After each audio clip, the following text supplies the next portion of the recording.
Desde Panamá hasta México. Sígale el pulso a la información mesoamericana desde la visión de los movimientos sociales. Informativo Voces Nuestras, una producción de la Asociación Voces Nuestras.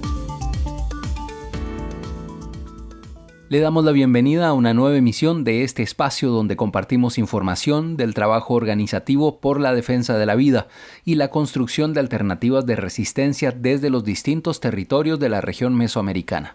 Yo soy Joaquín Tapia Arenas y desde el Centro de Comunicación Voces Nuestras le traemos esta producción semanal que es elaborada en conjunto con una comprometida red de corresponsales en la región a quienes enviamos un afectuoso saludo, al igual que las radioemisoras y distintos espacios de comunicación que ayudan a amplificar y difundir esta producción colaborativa. De inmediato le comparto los titulares de la emisión 916 correspondientes para esta semana.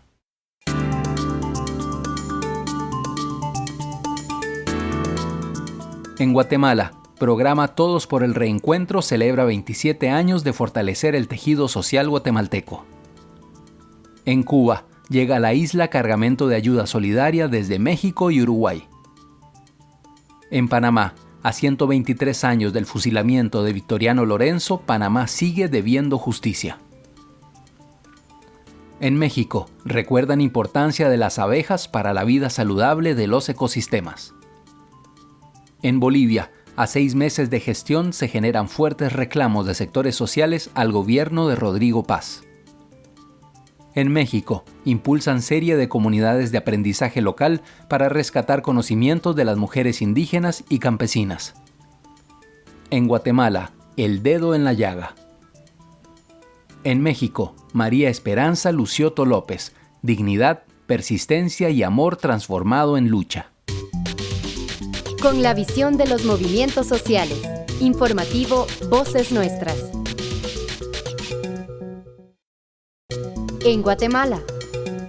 El programa Todos por el Reencuentro está desarrollado para la búsqueda y reencuentro de la niñez desaparecida por el conflicto armado interno en Guatemala, los cuales desaparecieron por diferentes circunstancias: desaparición forzada, adopciones, desplazamiento forzoso, por muerte de familiares antes del conflicto, refugiados, repatriación, etc.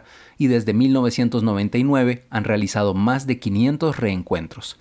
El programa fue fundado por la Liga Guatemalteca de Higiene Mental, una institución con más de 60 años de historia, con un gran legado de aportes a la salud mental de la población. Juan Pablo Montenegro Rojas nos comparte las voces de algunas de las personas vinculadas a estas importantes tareas del programa Todos por el Reencuentro, a quienes enviamos un fuerte abrazo de admiración y alegría de que exista esperanza para que muchas familias puedan volver a abrazar a sus hijas e hijos y por sostener 27 años de esa noble tarea por reconstruir y sanar a los distintos pueblos de Iximuleu, la tierra del maíz, también conocida como Guatemala. Pasamos a la nota desde la Federación Guatemalteca de Escuelas Radiofónicas, FEGER. El programa Todos por el Reencuentro cumple 27 años este 20 de mayo. Un esfuerzo que brinda apoyo a las familias que buscan a sus hijas e hijos que fueron separados de sus hogares durante el conflicto armado interno. El programa fue fundado por la Liga Guatemalteca de Higiene Mental, institución con más de 60 años de historia. La Liga ha dejado un legado de aportes a la salud mental de la población guatemalteca. Para conocer sobre este programa, escuchamos el sentir de las personas que hacen posible los reencuentros de niñas y niños desaparecidos durante los 36 años de guerra en Guatemala. Enseguida, escuchamos las voces del equipo que hace latir el programa Todos por el Reencuentro. Marco Antonio Garavito Fernández, director de la Liga Guatemalteca de Higiene Mental. Yo llegué a la Liga de Higiene Mental en octubre del año 1998 y para el 20 de mayo de 1999, junto con 3 compañeros más, fundamos el programa Todos por el Reencuentro de apoyo a los familiares que perdieron a sus hijos durante la guerra. El programa Todos por el Reencuentro sobre todo le ha servido a la gente porque la propuesta ha sido recuperar la vida y a partir de la pérdida de sus familiares, muchos de ellos se alejaron de la vida social, de la vida ciudadana, de la lucha por sus derechos, etcétera, y en este tiempo ha permitido. Por eso decimos nosotros que buscamos niños desaparecidos, pero sobre todo también hacemos un esfuerzo de aportar a la construcción de ciudadanos en este país. Ángela Reyes, psicóloga guatemalteca, nos relata sobre el impacto del programa en la sociedad. Vine a la Liga cuando era estudiante de psicología. Se solicitaba una secretaria, yo apliqué para el puesto y me quedé. 2 años después solicité pasar de la recepción al programa Todos por el Reencuentro y fue la mejor decisión de mi vida. Este programa, trabajar con tanta gente, conocer tantas comunidades, me ha cambiado la vida. Pienso que el programa Todos por el Reencuentro ha hecho un gran aporte a la sociedad guatemalteca porque por 27 años ha realizado un trabajo que nadie ha hecho antes, que es el de buscar y reencontrar a niños desaparecidos por el conflicto armado interno con sus familias que ahora pueden abrazarlos y pueden estar nuevamente con ellos. Seguimos trabajando por todas esas mamás y papás guatemaltecos que todavía no han podido abrazar a sus hijos y esperamos darles esa satisfacción algún día. El programa Todos por el Reencuentro ha contribuido a fortalecer el tejido social guatemalteco. Giselle Varillas llegó como estudiante de psicología a la Liga. Actualmente es parte del equipo que contribuye a la reunificación de cientos de hogares. Mi historia en la Liga Guatemalteca de Higiene Mental inició el 15 de febrero de 2017, cuando yo era estudiante de psicología de la Universidad de San Carlos de Guatemala. Inicié mi trayectoria como recepcionista y fue el primer paso del camino que me llevó hasta donde me encuentro hoy. Por 27 años, el programa Todos por el Reencuentro ha acompañado una labor muy valiosa: sanar las heridas del conflicto armado interno en Guatemala. Ha sido un camino de memoria colectiva y de sanación comunitaria.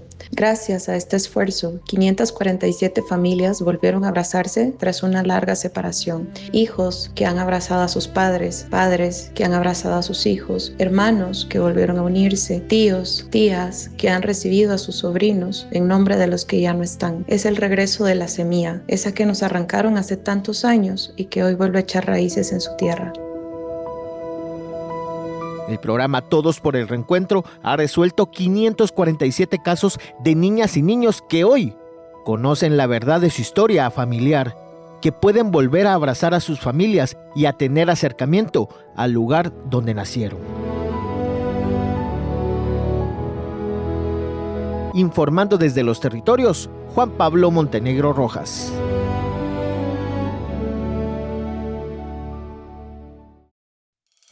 La justicia no es un lujo, es tu derecho. No debe depender del poder, el dinero o tu apellido. La justicia independiente te da la seguridad de vivir en una sociedad donde las reglas son las mismas para todas las personas, donde nadie está por encima de la ley y donde podemos aspirar a un futuro con bienestar y prosperidad real. Pero el tejido de la justicia debe fortalecerse, y en eso todos y todas jugamos un papel. Somos parte del tejido de la justicia. Tu hilo cuenta. Conoce más en hilosdelajusticia.com. Este es un mensaje de la campaña Hilos de la Justicia y esta emisora. Aquí se escuchan las voces de las mujeres y hombres que construyen Mesoamérica día a día. Informativo Voces Nuestras. Un cargamento con alrededor de 1.700 toneladas de alimentos y artículos de aseo personal procedentes de México y Uruguay arribó el pasado 18 de mayo a Cuba, en un gesto de solidaridad en medio del recrudecimiento del bloqueo estadounidense contra la isla. El jefe de Estado cubano, Miguel Díaz-Canel, destacó el compromiso de la presidenta mexicana Claudia Sheinbaum Pardo por impulsar mecanismos de cooperación regional en días que calificó como difíciles para la isla debido al impacto directo del bloqueo de los Estados Unidos en la vida cotidiana de la población. Las autoridades cubanas afirmaron que este donativo es un testimonio de los principios de humanismo e integración que unen a los pueblos latinoamericanos. Países como España y Brasil se han sumado a la solidaridad internacional con Cuba, confirmando el envío de ayuda humanitaria en los próximos días. Pasamos al detalle desde La Habana con Carlos Rodríguez de Prensa Latina. El octavo envío de ayuda solidaria a Cuba procedente de México arribó hoy al puerto de La Habana con alrededor de 1.700 toneladas de alimentos donados para la nación azteca y Uruguay.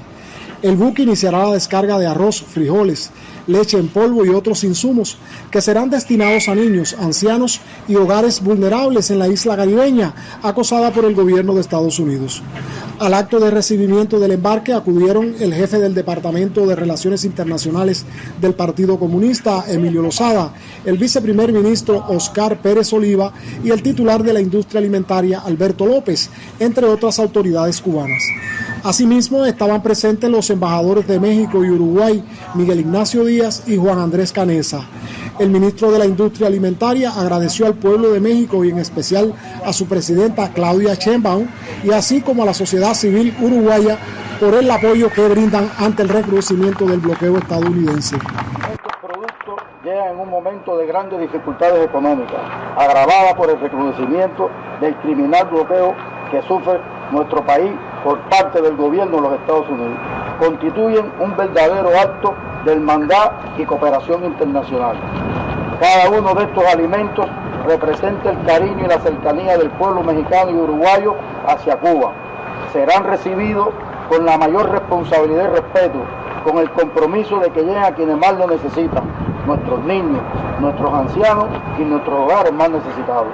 Por su parte, el embajador mexicano destacó la participación de naciones como Uruguay, cuya donación de leche en polvo se integró a este embarque para reforzar el mensaje de cooperación y solidaridad.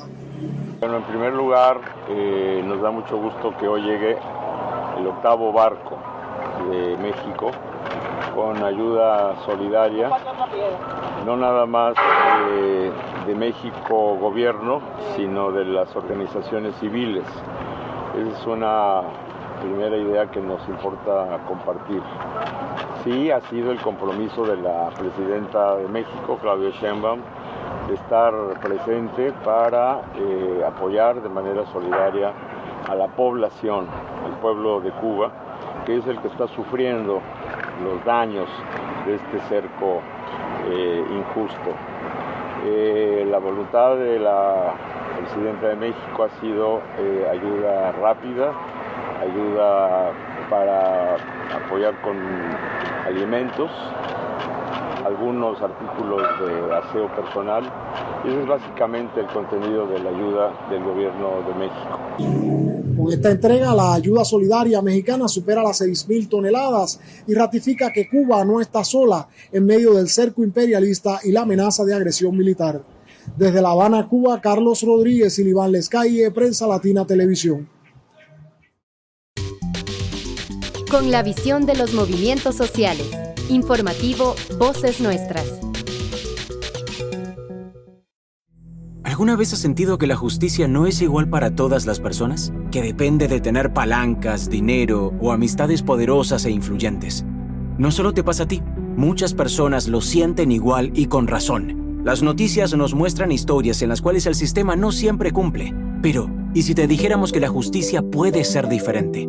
Que la justicia puede ser honesta y abierta, sin privilegios ni influencias de poder. Eso es lo que podemos tejer juntas y juntos.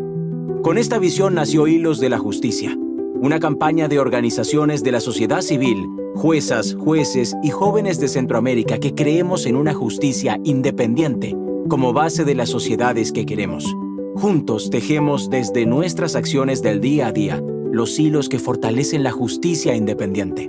Porque la justicia no se limita a los juzgados. Tejamos una justicia que proteja y abrigue los derechos de todas las personas. ¿Te apuntas? Para más información, visite el sitio hilosdelajusticia.com. Esta campaña es posible gracias al Centro por la Justicia y el Derecho Internacional CEGIL, Fundación para el Debido Proceso DPLF, Plataforma Internacional contra la Impunidad, Programa JOTAI Actuando Juntas Guatemala, Federación Centroamericana de la Judicatura FECAJUD, Comisión Internacional de Juristas y esta emisora. En Panamá. La memoria del histórico líder del campesinado y de pueblos originarios, el general Victoriano Lorenzo, sigue viva por la justicia y la dignidad del pueblo panameño. El pasado 15 de mayo, Día de la Rebeldía Nacional, se desarrollaron distintos actos de conmemoración organizados desde la Coordinadora Victoriano Lorenzo y el Frente Nacional por la Defensa de los Derechos Económicos y Sociales de Panamá, FRENADESO. Dania Betsy Batista Guevara, de Radio Temblor Internacional, nos comparte el detalle de esta importante conmemoración en el actual contexto panameño, junto a declaraciones de Pablo Martínez Cortés, dirigente de la coordinadora Victoriano Lorenzo. Han pasado 123 años desde el fusilamiento de Victoriano Lorenzo, pero las razones por las que luchó siguen presentes en Panamá. Lorenzo defendió a los campesinos, indígenas y pobres frente a una clase política que protegía sus propios intereses. Por eso fue perseguido y finalmente ejecutado en 1903 por la oligarquía ismeña y los intereses de los Estados Unidos en un juicio injusto y político.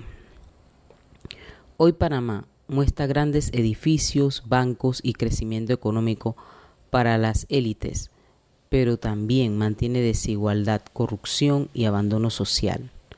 Mientras algunos viven con privilegios, muchas comunidades indígenas, rurales y barrios populares siguen sin agua potable, buena educación o acceso digno a la salud y a la vivienda.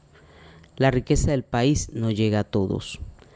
La historia de Victoriano Lorenzo demuestra que en Panamá muchas veces se castiga a quienes levantan la voz contra las injusticias. Su fusilamiento fue un mensaje de poder y miedo hacia el pueblo. Lo más preocupante es que, más de un siglo después, todavía existen políticos alejados de la realidad del país y ciudadanos cansados de promesas vacías.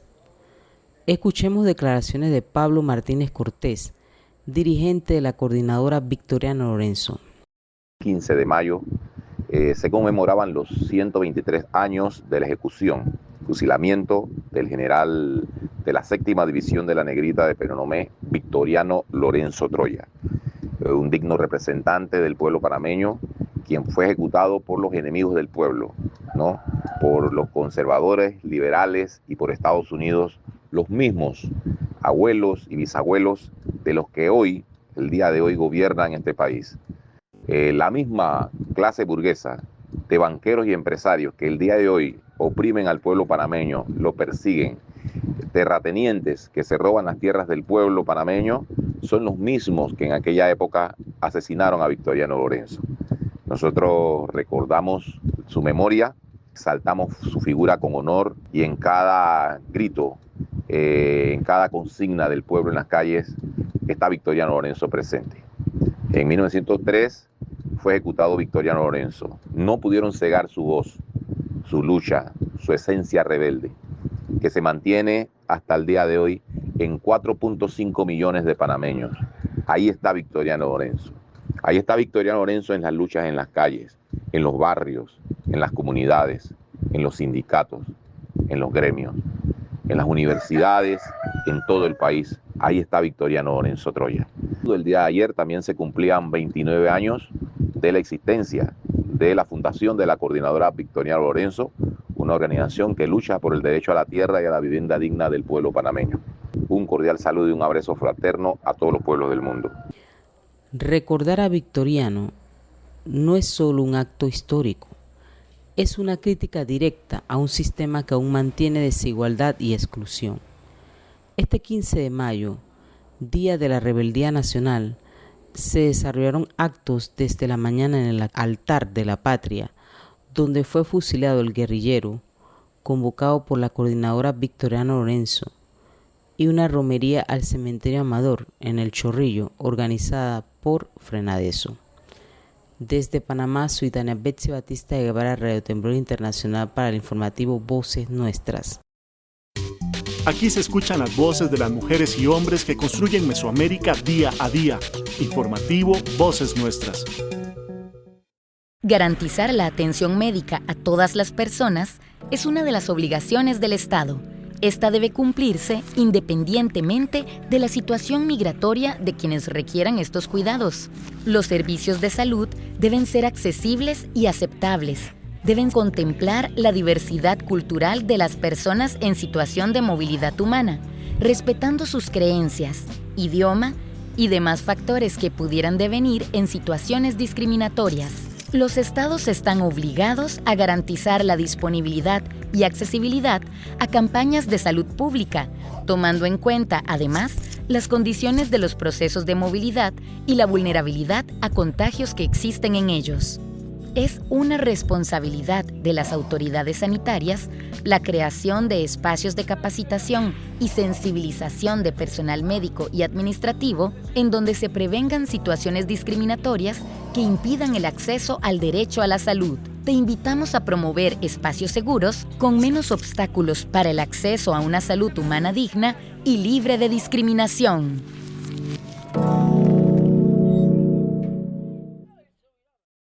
En México, la celebración anual del Día Mundial de las Abejas permite sensibilizar acerca del papel esencial que las abejas y otros polinizadores desempeñan en el mantenimiento de la salud de las personas y del planeta, así como sobre los muchos desafíos que afrontan hoy en día.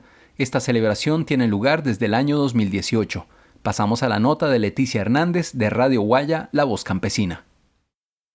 Un saludo a América Latina y el Caribe. Desde México, queremos compartirles que a propósito del Día Mundial de las Abejas, queremos reconocer y recordar la gran importancia que tienen estos pequeños seres para la vida comunitaria, la alimentación y el cuidado de la biodiversidad. Las abejas son fundamentales para la polinización de muchas plantas y cultivos, un trabajo que sostiene la vida en nuestros territorios. México es uno de los países con mayor producción de miel en el mundo. Sin embargo, en los últimos años, las abejas han enfrentado graves afectaciones debido a la crisis climática, el uso de pesticidas y la pérdida de ecosistemas. Desde Radio Guaya salimos a preguntar a la gente qué piensa sobre la importancia de las abejas y si consideran que hoy existen menos que antes. Hoy en día quizás sea difícil ver a un grupo de abejas o a un grupo de insectos de flores. Recordemos que anteriormente cuando llovía en las áreas verdes había un gran grupo de ellos, tanto de abejas como insectos de flores. Recordemos la importancia de las abejas. Ellas ayudan a la polinización, son principales en este objetivo. Polinizan y esto ayuda a que haya más flores y esto ayuda a que nos dé oxígeno, y los insectos de flores también contribuyen a ello, por lo cual quizás hagamos un poquito más de conciencia al cuidar acerca de estos insectos, porque la deforestación o quizás uno mismo al contaminar las áreas verdes o los lugares donde ellos habitan, quizás por ello haya menos insectos que antes, por lo cual veamos la importancia de ellos y cuidémoslo lo más que podamos. Pues he visto que han disminuido, ahorita en esta temporada he visto un poquito más y pues siento que es muy importante porque es parte de la distribución del polen y de las plantas y de las flores que salen alrededor, y pues creo que es una parte esencial en la cadena de la flora y de la fauna de nuestra comunidad. No he visto la misma cantidad de abejas. Yo creo que puede ser por la contaminación o el uso de pesticidas. Yo creo que sí tienen una gran importancia, ya que ayudan a la producción de cultivos, porque varias plantas necesitan polinizadores. Este año sí ya no he visto muchas abejas ni mariposas. Yo creo que se debe mucho a la contaminación, a toda la basura que tiramos. Yo creo que sí es importante que haya porque nos ayuda a la polinización. Pues yo digo que debemos de cuidar el medio ambiente para que siga habiendo. Las abejas y otros insectos polinizadores ayudan al cuidado de la biodiversidad y al equilibrio de la naturaleza. Cuidarlas también es cuidar la vida de nuestras comunidades. En este programa del informativo Voces Nuestras les acompañó Leticia Hernández de Radio Guaya, La Voz Campesina en México. Nos unen nuestros territorios, nuestras historias, nuestras culturas. Informativo Mesoamericano, Voces Nuestras. ¿En qué me beneficia que la justicia sea independiente? Supongamos que te despiden sin razón, o que te discriminan, o que estás sufriendo violencia, o que te acusan de haber cometido un delito. En cualquier proceso judicial queremos que quien nos juzgue no sufra presiones de ningún tipo y que se respeten nuestros derechos. La independencia judicial nos importa, porque es la que garantiza que la justicia sea igual para todas las personas, sin mirar nuestro apellido, dinero o el puesto que tengamos. Somos parte del tejido de la justicia. Tu hilo cuenta. Conoce más en hilosdelajusticia.com. Este es un mensaje de la campaña Hilos de la Justicia y esta emisora. Con la visión de los movimientos sociales. Informativo Voces Nuestras. A 6 meses del inicio de su gestión, el presidente de Bolivia, Rodrigo Paz, enfrenta protestas de importantes sectores sociales que piden su renuncia. Mientras tanto, el gobierno califica a estas movilizaciones como una estrategia de conspiración vinculada al expresidente Evo Morales. Pasamos al detalle con Rodrigo Fernández desde Hervol La Paz, en Bolivia. El nuevo gobierno boliviano del presidente Rodrigo Paz, a tan solo 6 meses de gestión, no pasa un buen momento y se encuentra asediado por distintas marchas, alertando intentos de desestabilización. El presidente Rodrigo Paz advirtió con cárcel para aquellos que vayan contra la democracia y los cambios realizados a los últimos 20 años del movimiento al socialismo observados por corrupción. Esos que intentan del pasado destrozar esta democracia se van a ir a la cárcel, porque el valor de la democracia está por encima de cualquier interés personal. Recordar que un primer conflicto al gobierno de Paz fueron las medidas de ajuste económico que se realizaron mediante decreto, levantando la subvención de combustibles. Los maestros y otros sectores obreros lo rechazaron. No a título de combatir la corrupción, levanten la subvención de la harina, eleven el costo de vida y así los bolivianos estemos condenados a comer menos. Si sube la gasolina, el transportista sube el pasaje. Luego, un senador suplente autoidentificado como capitalista popular de nombre Nilton Condori planteó la reducción de salarios para las autoridades del gobierno boliviano y parlamentarios para acompañar la crisis que vive la población. En Bolivia, abiertamente debo decir, tiene que estallar una revolución, puede ser democrático e institucional o derramamiento del sangre, porque no hay otro camino. Porque tenemos que acabar con los ladrones políticos y con ese élite ociosa. Un tercer conflicto fue la ley de conversión de tierras de pequeña a mediana para que el campesino acceda a créditos, norma que también ha sido rechazada por indígenas de Beni y Pando. Abrogación de la ley 1720. Exigimos la abrogación de dicha ley de manera inmediata, por ser una ley claramente inconstitucional.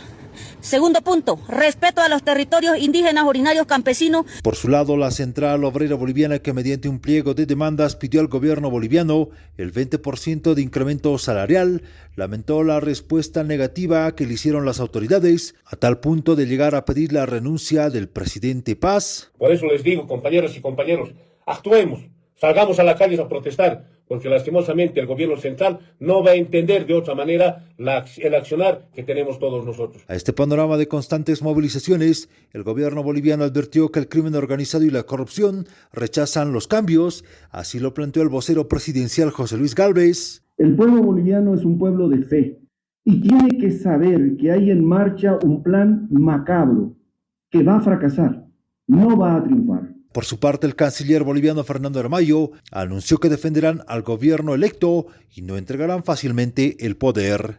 No vamos a entregar el gobierno a quienes quieren hacerse del poder para continuarle robando a este país. Desde Hervol, Bolivia, Rodrigo Fernández. Con la visión de los movimientos sociales. Informativo Voces Nuestras. Según datos del 2022 de la Encuesta Nacional de Uso del Tiempo, realizada por el Instituto Nacional de Estadística y Censos, las mujeres en Costa Rica dedican el doble de horas que los hombres a los cuidados y al trabajo doméstico no remunerado. Esto limita su autonomía y oportunidades de estudio y trabajo. La igualdad empieza en casa. Redistribuyamos las labores del hogar. Nos queremos libres, felices y sin miedo.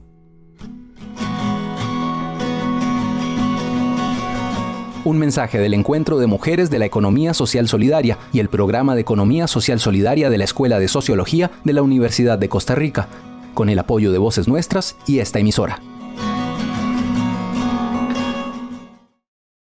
En México. En Puebla impulsan una serie de comunidades de aprendizaje local con el fin de rescatar los conocimientos de las mujeres indígenas y campesinas. La información con Manuel Espinosa, de la radio XEZTZ, La Voz de la Sierra, en Cuetzalan, Puebla.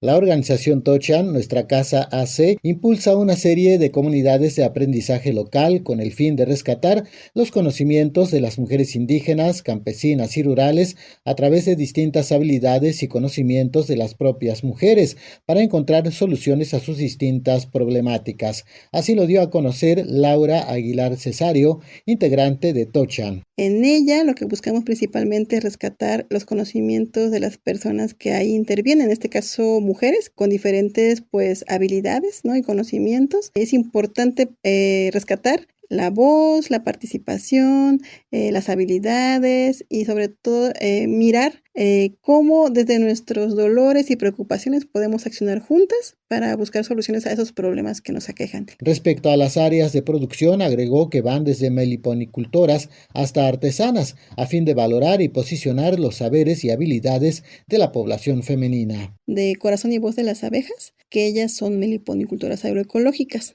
Ellas, su principal, objetivo es primeramente concientizar de la importancia de las abejas en la vida, ¿no? De la vida aquí en la región, de tanto en lo que tiene que ver con alimentos, con conservación del bosque, con la salud también porque sabemos que las abejas nos dan ese hermoso beneficio, ¿no? De poder curarnos con la miel, con el propóleo, con la cera, y también con ellas estamos impulsando los recorridos a los meliponarios, ¿no? Pero desde esa perspectiva de cuidado. Y están las compañeras que son las productoras de Yolixpa, como esta medicina ancestral, como esta bebida tradicional, ¿no? que nos dejaron nuestros abuelos y abuelas, pero también desde el conocimiento de las mujeres, ¿no? que tiene esta visión de sanación, ¿no? también de ritualidad. También están las compañeras artesanas, que hay muchas mujeres aquí en la región que son artesanas, pero también cómo valorar y posicionar estos saberes y esas habilidades, ¿no? que las compañeras artesanas puedan ellas mismas ofrecer sus productos directamente al consumidor. Y también están las compañeras que son sanadoras, que ellas llevan ya un proceso más de formación. Ellas hacen tinturas de varias plantas curativas como de jengibre, de maltancin, y también dan servicios de sobadas, de limpias. La meta de Tochan AC es que a través de las comunidades de aprendizaje local se sigan consumiendo lo que se produce al interior de las comunidades, así como seguir impulsando la autonomía económica de las mujeres indígenas de la región. Nuestra meta es seguir fortaleciendo al interior de cada una de las CALs y de la propia red de mujeres, que se siga consumiendo lo local. Ahora sí, la otra parte es cómo llevarlo hacia afuera, ¿no? Hacia el exterior, con este enfoque comunitario, colectivo, feminista, agroecológico. Y la otra creo que es seguir fortaleciendo o impulsando esta parte de la autonomía económica de las mujeres. Reporta desde la radio XSTZ en Cuetzalan, Puebla, Manuel Espinosa, Zainos. Con la visión de los movimientos sociales. Informativo Voces Nuestras. El derecho a la educación es tan importante que se le otorga un objetivo: garantizar el pleno desarrollo de la personalidad humana. El acceso a la educación es un medio indispensable para que las personas en situación de movilidad humana puedan realizar otros derechos humanos. Según los criterios de disponibilidad y accesibilidad, los estados son responsables por garantizar la existencia de programas educativos que sean accesibles para todas las personas. Existen múltiples barreras para que las personas en situación de movilidad humana puedan ejercer este derecho. Entre ellas, la falta de documentos apostillados o registros de nacimiento necesarios para su inscripción, dificultad para presentar requisitos que permitan validar sus años de estudios. Ambas suelen estar relacionadas con que los gobiernos de origen de estas personas son los perpetradores de la violencia y la persecución que los obliga a huir. Garantizar la disponibilidad y acceso a una educación de calidad es obligación de los estados, así como crear espacios para la integración en un sistema educativo libre de violencias. Te invitamos a hacer la diferencia promoviendo y exigiendo políticas públicas que protejan el derecho a la educación de las personas en situación de movilidad humana. En Guatemala. El poeta salvadoreño Roque Dalton fue asesinado a pocos días de cumplir 41 años, en un mes de mayo. El escritor y periodista argentino Pablo Solana presentó en Cuba, Guatemala y El Salvador el libro La verdad en la garganta. A su paso en Guatemala nos ofrece algunos detalles de esa investigación. El escritor uruguayo Eduardo Galeano mencionó en vida que hombres como Roque Dalton resultaban incómodos para una izquierda enferma, de solemnidad, como era en aquellos años, como era la guerrilla. Hay que tener en cuenta que a Roque lo mataron sus compañeros, no lo mató el enemigo, lo mataron sus compañeros. Para Solana, Dalton escribía con el alma y con su esencia más pura. Pasamos a la nota con el corresponsal Herbert Reyes desde Guatemala. Nosotros estamos trabajando un grupo importante de poetas latinoamericanos en otra dirección. Una poesía que en lugar de cantar plantee problemas, plantee los conflictos, plantee las ideas que son muchísimo más eficaces que los himnos para hacer que el hombre cobre conciencia de sus problemas en la lucha de liberación de nuestros pueblos, por ejemplo. Hola, mi nombre es Pablo Solana, soy argentino, escritor, investigador. Estoy aquí en Guatemala, en Casa Cervantes, presentando un nuevo libro que indaga en las circunstancias del asesinato del poeta salvadoreño Roque Dalton. Y bueno, hoy vamos a hacer la presentación aquí. Pablo, ¿cuánto tiempo estuvieron trabajando en esta investigación?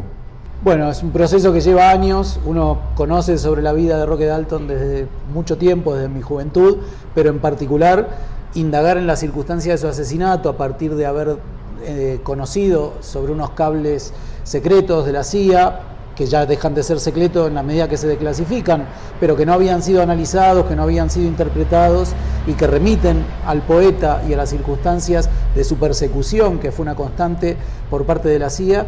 Fue una motivación con la que me encontré en los últimos 5 años y a eso dediqué este último tiempo.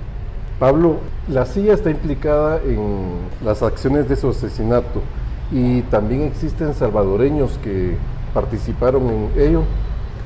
La CIA está implicada y eso está documentado en la persecución que padeció Roque Dalton como poeta, pero sobre todo como militante revolucionario. Roque Dalton escribió una de las poesías más potentes de su generación, junto a Otto René Castillo, guatemalteco, con quien compartió años de estudio y de militancia también en El Salvador primero y en distintas circunstancias del exilio después.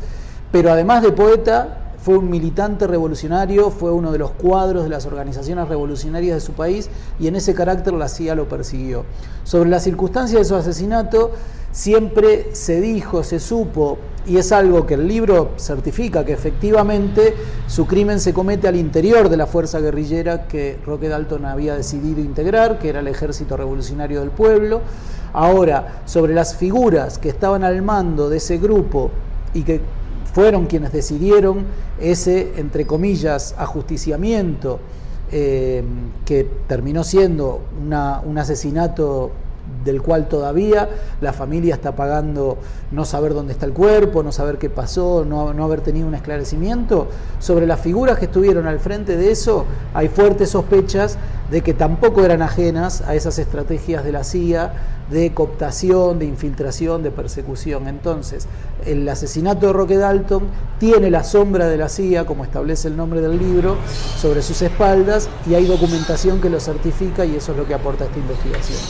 Y hombres como Roque Dalton resultaban incómodos para una izquierda enferma, de solemnidad, como eran aquellos años, un sector de la guerrilla, ¿no?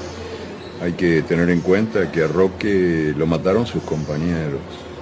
No lo mató el enemigo, lo mataron sus compañeros.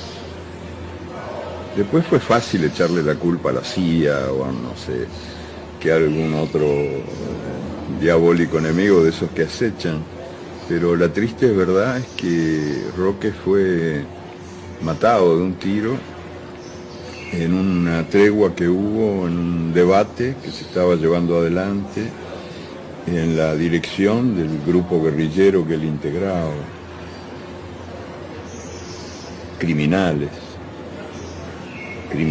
porque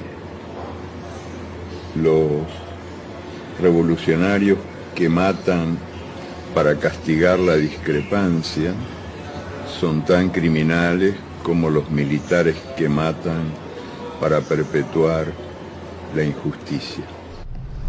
¿Qué valor histórico, lírico, revolucionario ha tenido la poesía de Roque Dalton en el continente americano?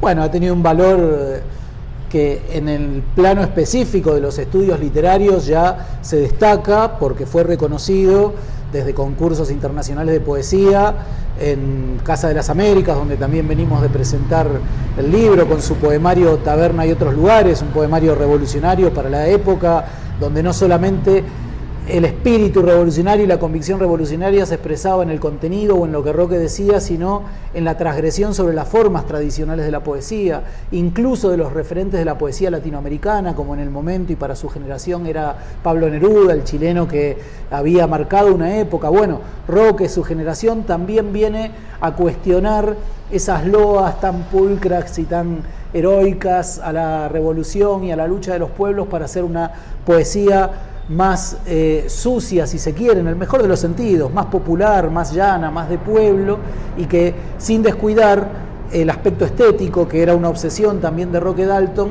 logra una nueva síntesis que logra entonces un nuevo brío para la poesía latinoamericana. Roque es una de esas figuras en su generación, como también podemos hablar del argentino Juan Gelman, del propio Otto René aquí en Guatemala. Fue toda una generación que logró no solamente involucrarse en la lucha revolucionaria de su tiempo, sino aportarle a la literatura de nuestro continente también un cambio de paradigma que marcó a las próximas generaciones de allí en más. La semana pasada el poeta guatemalteco Mario Raúl Urizar González mencionaba que para él Roque Dalton su poesía la escribía con machete. Para ti, ¿cómo clasificarías la poesía de Dalton? Bueno, él en uno de sus poemas, se llama Arte Poética, 1974, dice algo así como: poesía, perdóname por haberte hecho comprender que no estás hecha solo de palabras, ¿no? Y la fecha es muy dicente también, porque en ese año él ya estaba en la guerrilla, y pensar sobre la poesía, sobre qué expresaba la poesía, que no eran precisamente solo palabras. Cuando él escribía, no estaba involucrando solamente un texto en un papel para ser juzgado por otros literatos o por críticos de la literatura, sino que estaba dando testimonio de un involucramiento vital. Entonces, él escribió poesía en las paredes, escribió poesía en servilletas, en papeles, en anotaciones y también en un cuaderno guerrillero. ¿Con qué escribió? Yo creo que lo escribió con el alma y con su esencia más pura de una persona magnífica que han tenido las letras y el compromiso por transformar la sociedad, por la búsqueda de justicia en nuestros pueblos.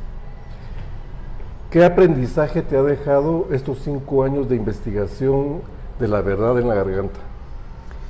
Antes que un aprendizaje, me ha dejado un placer muy grande de poder compenetrarme con toda su obra poética, incluso con algunos poemas clandestinos que también editamos, inéditos. En este caso los poemas clandestinos sí habían sido editados, pero otro conjunto de poemas que no se habían publicado hasta entonces.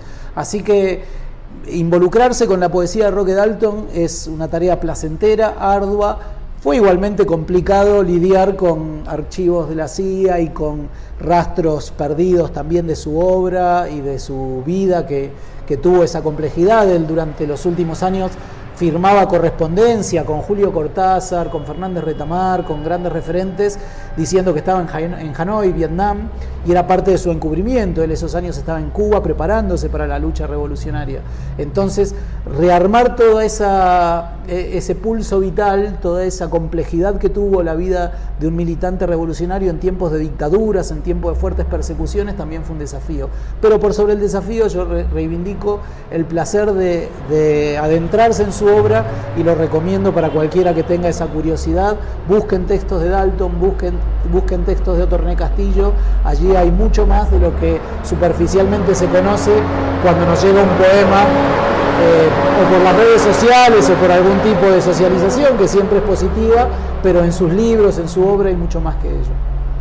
¿Considerás que es vigente que la literatura de Dalton sea presentada en las escuelas de América Latina? Yo considero no solo que está vigente esa poesía para ser presentada en las escuelas, sino que debería ser materia de estudio como los grandes paradigmas de la literatura, ¿no? Como puede ser Gabriel García Márquez, Ahora vengo de Colombia, o Julio Cortázar, que lo mencionábamos antes. La poesía latinoamericana tiene su canon establecido, pero más allá de eso, también tiene quienes contaron la historia de sus pueblos, como Roque en Pobrecito Poeta que era yo, en Historias Prohibidas del Pulgarcito, donde uno puede, de forma incluso pedagógicamente mucho más amena, en escuelas, en cursos, en universidades, problematizar la historia oficial que nos han contado a través de la poesía, y en este caso Roque también es muy propicio para eso. ¿Qué mensaje le darías a la juventud? Bueno, el libro no se propone dar un mensaje como tal, el libro trata de poner sobre la mesa elementos también de una historia que no es la historia oficial, que no es la historia contada, que no es la historia que se manipuló y que se tergiversó también para enlodar de algún modo, si es que eso fuera posible, la figura de Roque, pero también de las izquierdas revolucionarias en nuestro continente.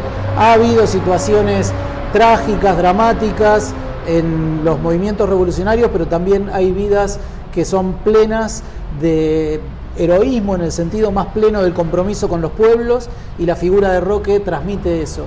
Así que jóvenes o no tan jóvenes, quien quiera compenetrarse de mejor modo y entender sobre todo a cabalidad aquel espíritu, en este trabajo o en cualquier otro de Roque Dalton van a encontrar mucho de eso. Te agradezco mucho, Pablo, por tu tiempo y mucha suerte en las presentaciones. Gracias por el interés, aquí a disposición. Para el informativo mesoamericano Voces Nuestras, Herbert Reyes. Con la visión de los movimientos sociales. Informativo Voces Nuestras. ¿Por qué la autonomía? Simplemente porque duramos más de 15 años pidiéndole a los diputados de la Asamblea Legislativa que aprobaran el proyecto de ley de desarrollo autónomo, que nosotros creíamos que ese proyecto nos daba la posibilidad de poder recuperar todo nuestro territorio, o realmente tener la autonomía propia. Siempre diciendo que es un proyecto de vida de los pueblos indígenas.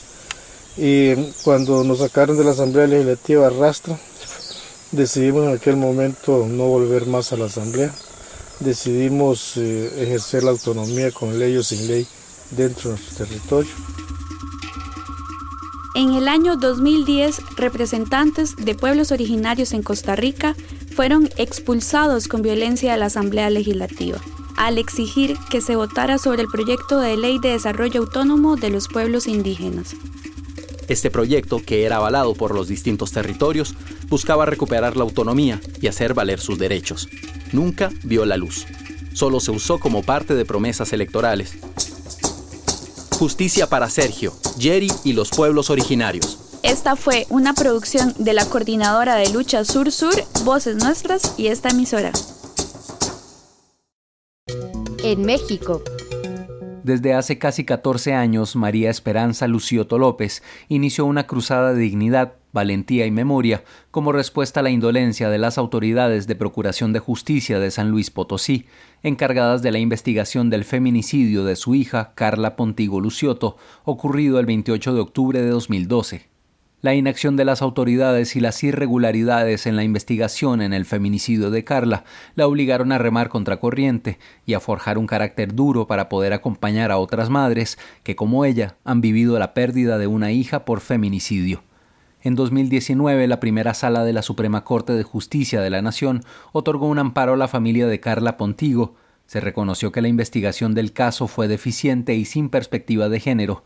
Se ordenó reabrir el expediente, reestructurar la investigación desde cero y tomar en cuenta estándares internacionales en materia de derechos humanos y violencia feminicida. A casi 14 años del feminicidio de Carla Pontigo, y pese a los avances legales, no hay detenidos ni líneas claras de investigación. Mientras tanto, Esperanza vive bajo amenazas y hostigamiento.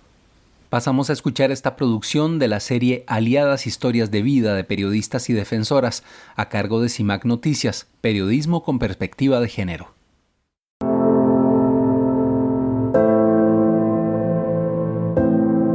Yo soy María Esperanza Lucioto, defensora de los derechos humanos, mamá de Carla Pontigo. Carla era una estudiante, tenía 22 años, estudiaba la carrera de nutrición. El acontecimiento de Carla fue el 28 de octubre del 2012, aquí en el estado de San Luis Potosí. En la madrugada nos hablan para decir, Carla tuvo un accidente, pero nunca me imaginé que la magnitud del problema. Cuando yo llego al hospital, sale un médico y me dice, señora, necesito que usted me autorice porque tenemos que intervenir quirúrgicamente. Avísele a quien le tenga que avisar porque no sabemos si pase la noche. Ya desde esa hora empezaron los médicos cada hora iban y que si iba a donar los órganos de mi hija. Pasó mi mamá, pasaron mis hermanos, pasaron todo el mundo a verla. Ella nunca reaccionó. Porque todo era una mentira. Ahora sé que todo era una mentira. Porque Carla no había fallecido cuando me dicen a mí ahora. Ella ya había fallecido desde hace mucho tiempo. Por eso le surgía que yo diera los órganos. Carla fue trasladada a un hospital tras vivir un supuesto accidente. La realidad era otra. Su cuerpo presentaba huellas de tortura y violencia sexual. María Esperanza fue presionada durante horas para donar los órganos de su hija Carla. Toqué todas las puertas como no tienen idea. Aquí fui al Congreso, fui con diputados, iba con todo y todos me cerraban las puertas. Yo empecé a hacer cartas a quien me escuchara y me fui a la Ciudad de México. Allá en Ciudad de México pues encontré la Fundación para la Justicia Democrática del Estado y Amnistía Internacional, que fueron los que me empezaron a escuchar. Empecé a trabajar con ellos, empezamos a ver todas las inconsistencias y todo lo que se derivaba de todas las violaciones a los derechos humanos, de los cuales pues estábamos siendo objetos. Entre el caso de nosotros, que es el segundo caso que sale de la Suprema Corte de Justicia de la Nación, y sale por unanimidad la sentencia de Carla, que fue la sentencia que hasta ahorita ha sido más completa, que sirve para los feminicidios, porque más que nada fue eso, que tanto desde el Ministerio Público, el juez, el ministro y todos pueden ser sancionados, hasta el policía por omitir, por llevarse las cosas, por no dar de veras todo, puede ser sancionado tan administrativamente como penalmente.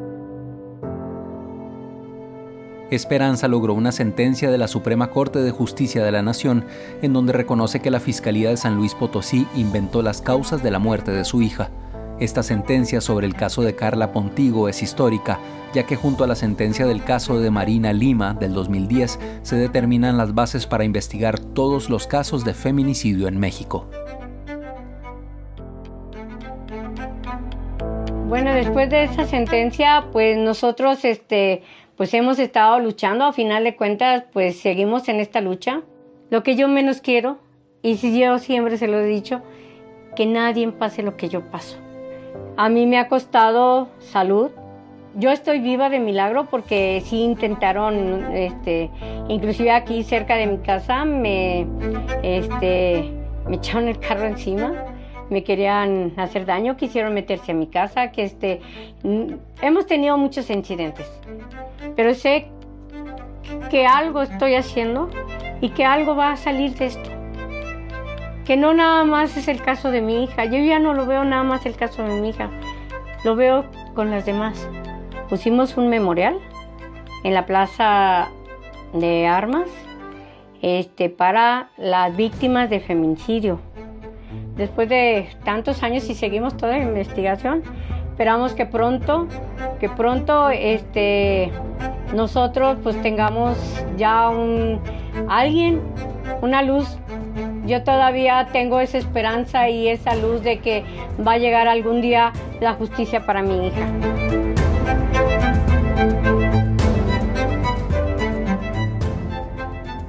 María Esperanza Lucioto López ha trascendido su dolor individual para convertirse en un referente colectivo. Ha confrontado a las instituciones, ha litigado y protestado en las plazas públicas. Su voz resuena como una exigencia ética en un país que ha normalizado la impunidad. Para ella no hay justicia sin memoria y no hay reparación posible si el Estado sigue omitiendo su responsabilidad. En los caminos de la justicia las madres se encuentran. Juntas fundaron en mayo de 2021 la colectiva Por Ellas, por Nosotras y por Todas, con la misión de acompañar a otras madres, exigir justicia y visibilizar los vacíos del sistema de justicia. Esta fue una producción de Sirenia Celestino Ortega en la coordinación de contenidos, Lucía Lagunes Huerta en la coordinación editorial, Laura Arévalo en dirección y fotografía y Adriana Santos López en información, en una producción general de CIMAC Noticias. Con la visión de los movimientos sociales. Informativo Voces Nuestras. Así llegamos al cierre de esta emisión número 916 del informativo mesoamericano Voces Nuestras. Gracias por ser parte de esta red viva de voces que informa, cuestiona y no se rinde. Agradecemos su confianza y el de decenas de radios comunitarias en la región que nos retransmiten, a las organizaciones aliadas y a cada corresponsal que desde los territorios sostiene este pulso informativo con compromiso, mirada crítica y por un mundo más justo donde quepan muchos mundos. Les recordamos que pueden seguirnos en redes sociales como Voces Nuestras y visitar vocesnuestras.org, donde encontrará más contenidos para seguir tejiendo comunicación feminista, popular y comunitaria desde y para nuestros pueblos. Nos reencontramos la próxima semana con más historias, más análisis y más luchas compartidas, porque en Mesoamérica la esperanza no se calla y la organización sigue creciendo. Le acompañó Joaquín Tapia Arenas. Hasta pronto. Informativo Mesoamericano Voces Nuestras, una producción de la Asociación Voces Nuestras con el apoyo de la red de corresponsales, representantes de medios y organizaciones de Centroamérica y México y el apoyo de Rosa Luxemburg Stiftung y Pan para el Mundo.